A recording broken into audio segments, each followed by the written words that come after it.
Señor presidente, muchas gracias por el espacio. Mi nombre es Jan Albert Houtz, yo soy representante en México del Comité para la Protección de Periodistas, que es una organización miembro de la coalición. Usted asumió la presidencia con una herencia verdaderamente terrible de violencia e impunidad contra los periodistas. Cuando asumió la presidencia, de hecho, reconoció esa situación y usted comentó que ya no iba a permitir los asesinatos de periodistas y más impunidad. Sin embargo, lamentablemente, tan solo en este año, México se ha convertido en el país más letal a nivel mundial para las y los periodistas, y los niveles de impunidad siguen en el 99% o hasta más.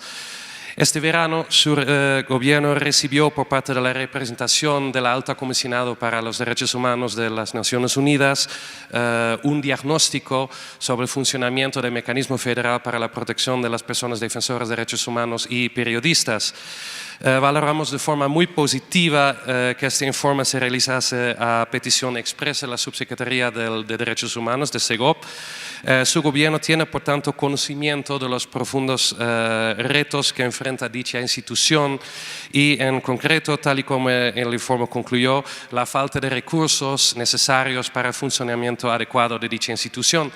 Señor presidente, lo que le queremos preguntar es qué medidas concretas e inmediatas propone su gobierno para combatir la impunidad en crímenes contra periodistas, y usted se compromete a asegurar que el mecanismo federal contará con suficiente presupuesto para poder funcionar adecuadamente durante su gestión. Muchas gracias. Sí, mire, yo estoy comprometido a garantizar la paz, la tranquilidad en el país. Nos dejaron un país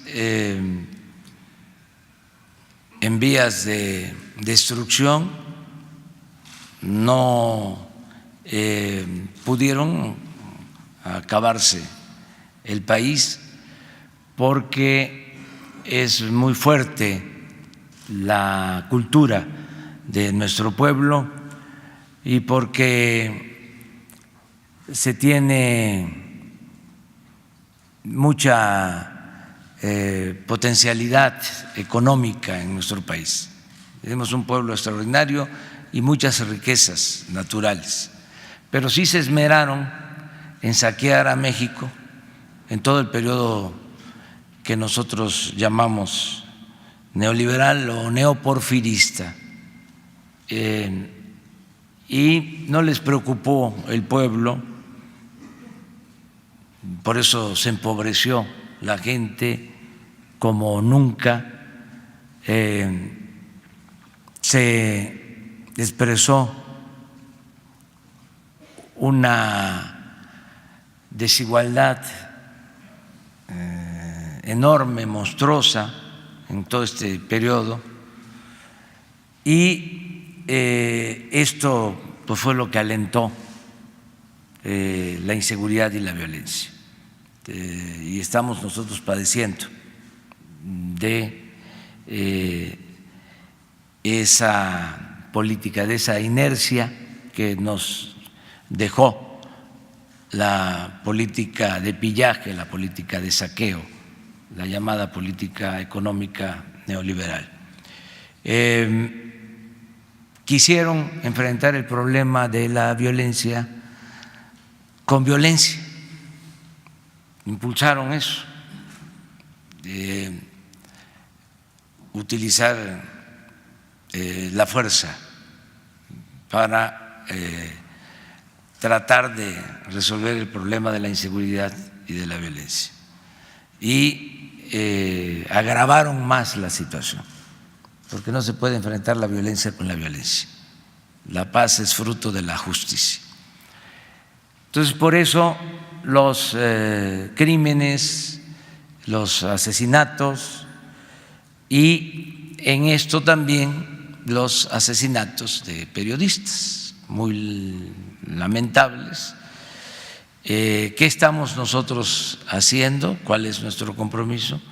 Primero, pues cambiar esta realidad de inseguridad y de violencia,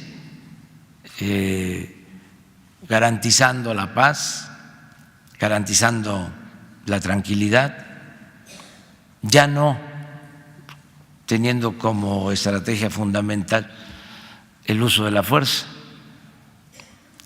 sino atendiendo las causas que originaron la inseguridad y la violencia, que haya trabajo, que haya buenos salarios. México en todo el periodo neoliberal fue el país del mundo en donde más se disminuyeron los salarios de los trabajadores. Aunque parezca increíble, es más elevado el salario en Centroamérica que en México. Cuando empieza el auge en China, se decía que la ventaja comparativa que favorecía a China eran los bajos salarios y que por eso se podían convertir en la fábrica del mundo. Y sí, en efecto, eran más bajos los salarios en China que en México, pero ahora es al revés. En todo el periodo neoliberal bajaron los salarios a veces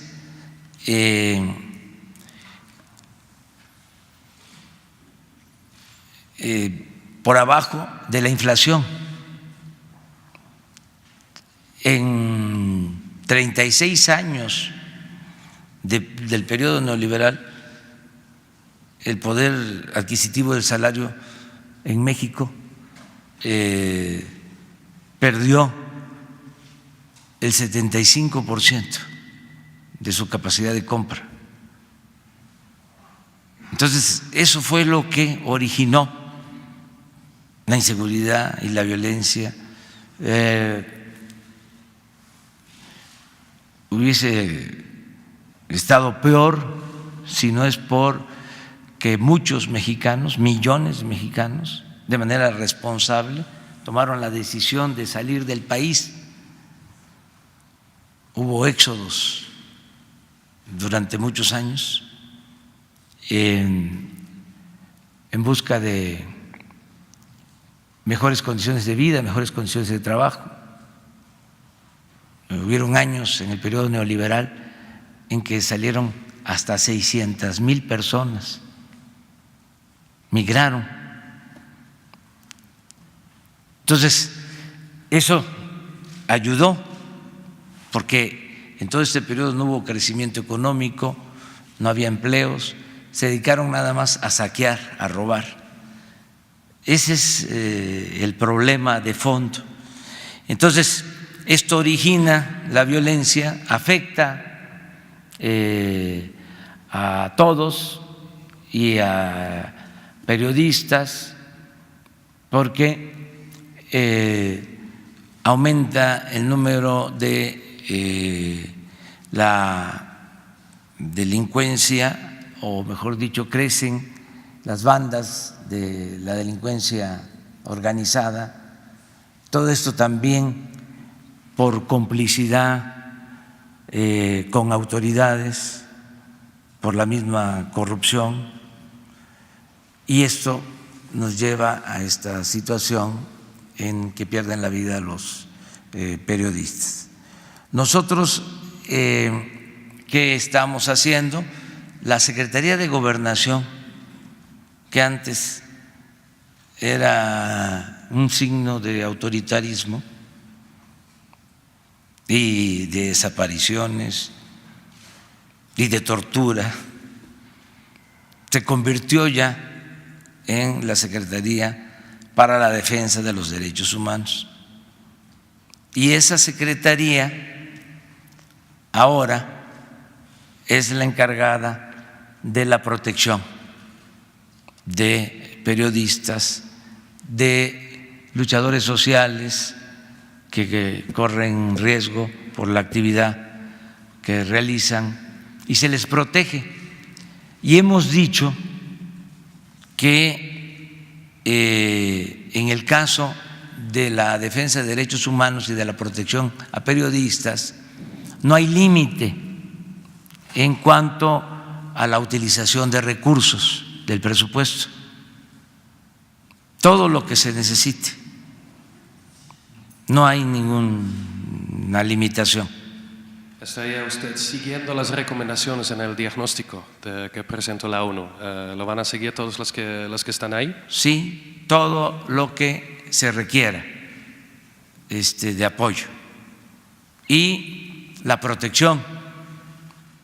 Hay un número considerable de periodistas que tienen protección del Estado y que hemos garantizado para que se mantenga esa protección. Y si ustedes tienen propuestas para mejorar la protección a periodistas, yo les pediría que se buscara una entrevista con Alejandro Encinas, que es subsecretario de Gobernación encargado de este asunto, y que puedan aportar sus ideas, sus propuestas, lo que han recogido en la investigación que han hecho en el país, con absoluta libertad. Nosotros no tenemos nada que esconder, eso es también un cambio. No nos oponemos a que vengan observadores de otros países en temas relacionados con derechos humanos y en cualquier tema, porque el que nada debe, nada teme. Entonces, y al contrario, felicitamos que estén aquí con nosotros en esta labor.